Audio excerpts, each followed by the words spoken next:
Muy buen día, nosotros somos el grupo número 2 y como subtema nos tocó factores que afectan el equilibrio. Asimismo, estaremos desarrollando el subtema a continuación en este video.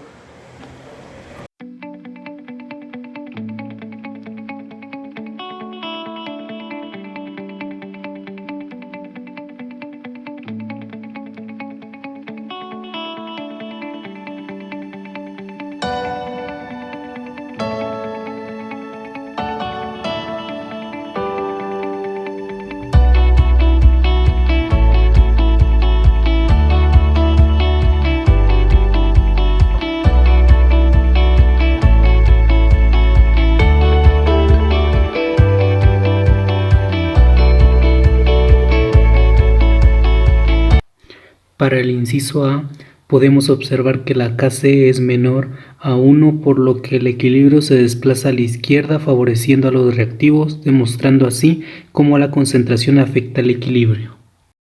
En el inciso C, se demuestra cómo la presión altera el equilibrio, ya que al aumentar la presión tiende a moverse a la izquierda debido a que ahí hay menos moles.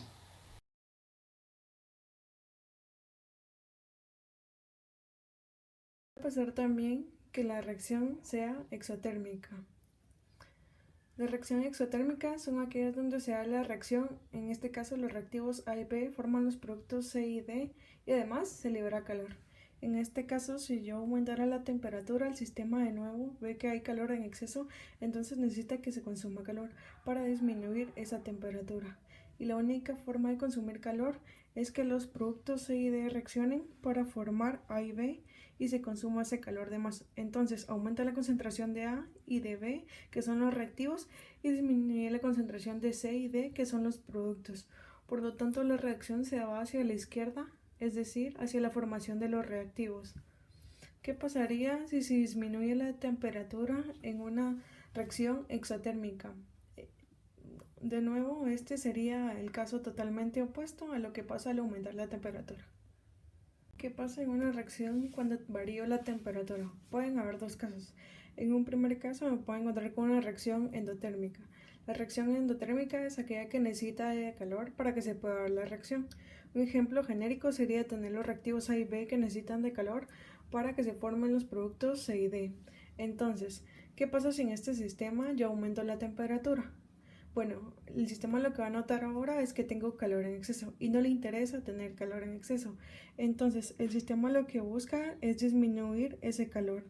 Y la única forma de disminuir ese calor justamente es que se consuma. Y se consume cuando los reactivos A y B reaccionan. Entonces, disminuye la concentración de A y disminuye la concentración de B porque reaccionan, consumen calor y por lo tanto se forman más productos. Es decir, aumenta la concentración de C y aumenta la concentración de C. Podemos decir entonces que la reacción se desplaza hacia la formación de los productos, es decir, hacia la derecha.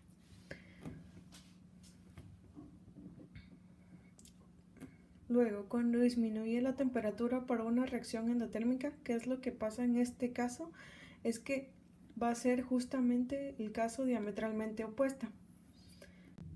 Cuando tenemos un sistema que se encuentra en equilibrio químico o una temperatura T sub 1, si modificamos dicha temperatura, el sistema dejará de estar en equilibrio porque cambia el valor de la constante de equilibrio. Es decir, a una temperatura T sub 1 tenemos una constante K sub 1 y a una temperatura T sub 2 tenemos una constante K sub 2.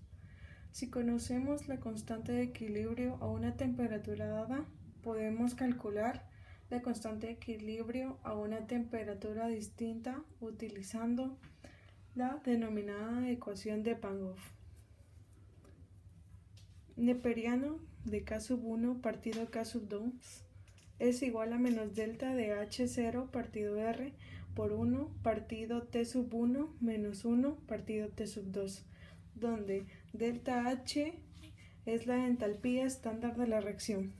R es una constante de los gases, K1 es una constante de equilibrio de la temperatura 1, K2 es la constante de equilibrio en la temperatura 2. Por tanto, si conocemos delta H de la reacción y conocemos la constante de equilibrio K sub 1 a una temperatura T sub 1, vamos a poder calcular la constante K sub 2 a otra temperatura distinta.